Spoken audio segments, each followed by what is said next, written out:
ఇదేంది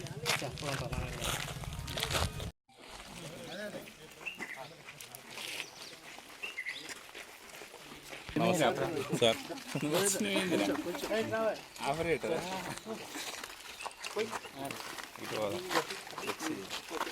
పైకి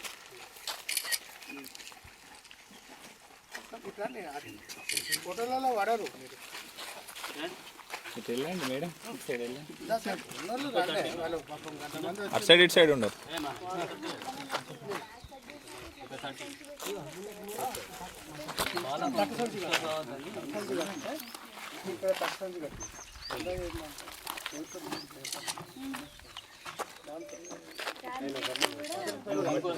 అది డిస్టర్బ్ కాదు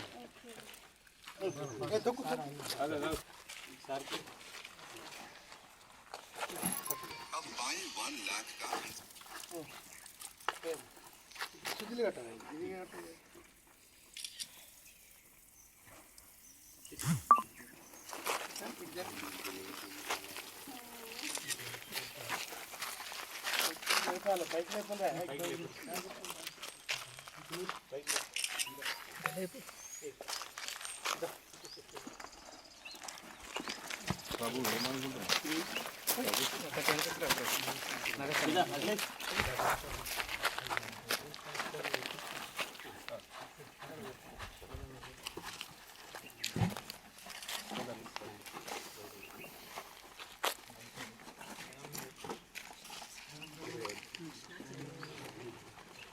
పైన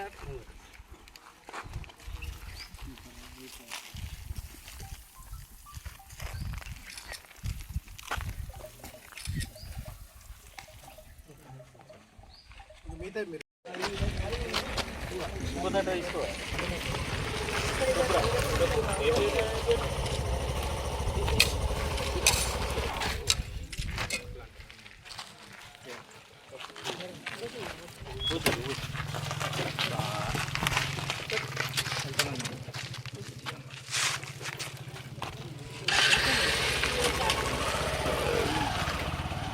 జూన్ 5వ తారీఖు ప్రపంచ పర్యావరణ దినోత్సవం.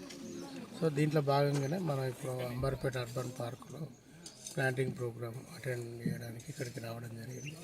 యాక్చువల్గా మన గవర్నమెంట్ ఆఫ్ ఇండియా మన ప్రైమ్ మినిస్టర్ గారు ఏం చెప్పారంటే ప్లాస్టిక్ ఫ్రీ వరల్డ్ అనేది జరగాలి.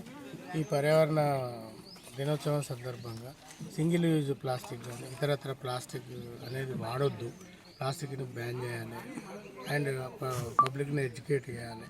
సో ప్లాస్టిక్ ముందు వాడితే ప్లాస్టిక్తోనే పర్యావరణానికి మొదటి ముప్పు అనేది ఒకటి. రెండవది ఏంటంటే ఈసారి గవర్నమెంట్ ఆఫ్ ఇండియా ఇంకొక స్లోగన్ ఏంటంటే ఏక్ పేడ్ మాకే నామ్ పేడ్.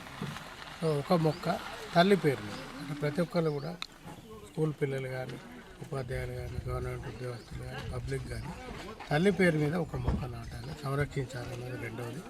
సో ఈ పర్యావరణ పరిరక్షణ యొక్క ప్రాధాన్యత మీ అందరికీ తెలిసి మనం జూన్ 5th ఎందుకు జరుపుకుంటాం అంటే వర్షాకాలాలు స్టార్ట్ అవుతాయి కాబట్టి ముందు వర్షాలు వస్తాయి కాబట్టి మనం ఒకసారి రికాల్ చేసుకొని దీని ఇంపార్టెన్స్ని ప్రజలకు తెలియజేయాలన్నదే దీని యొక్క ఉద్దేశం. మీకు ఇంకొక విషయం తెలుసు, 33% అనేది ఫారెస్ట్లో అంటే మొత్తం గ్రీనరీ అనేది భూమి మీద ఉండాలి. లేదనుకో వాతావరణ సమతుల్యత దెబ్బతింటుంది. మన జిల్లాలో 22% అనేది ఫారెస్ట్ ఉంది. సో 22ని 33కి తీసుకురావాలి. సో గత కొన్ని సంవత్సరాలుగా మీకు తెలుసు ప్రభుత్వం రకరకాల చర్యలను చేపట్టింది. ప్రతి గ్రామ పంచాయతీకి ఒక నర్సరీ కానీ ట్రాక్టర్ కానీ ట్యాంకర్ కానీ రెవెన్యూ ప్లాంటేషన్స్ కానీ హోమ్ స్టే డిస్ట్రిబ్యూషన్ కానీ తర్వాత ఇన్స్టిట్యూషనల్ ప్లాంటేషన్స్ అయితేనేవి తర్వాత massive planting in forest area ఇవన్నీ కూడా టేకప్ చేయడం జరిగింది. మొత్తం మన తెలంగాణ రాష్ట్రంలో అవుట్ సైడ్ ది ఫారెస్ట్ అనేది 6% అనేది ఇంక్రీజ్ అయింది సో ఫార్ లాస్ట్ 10 years నుంచి లాస్ట్ ఇయర్ వరకు. సో ఇంకా మనకు గ్యాప్ అనేది ఇంకో 5% ఉంటుంది. 5% ఫిల్ చేయడానికి మొక్కలందరూ కూడా ప్రజలు దీని యొక్క ప్రాధాన్యత దీని యొక్క ఉద్దేశం. సో మీరందరూ కూడా సహకరించాలని చెప్పి నేను కోరుతున్నాను.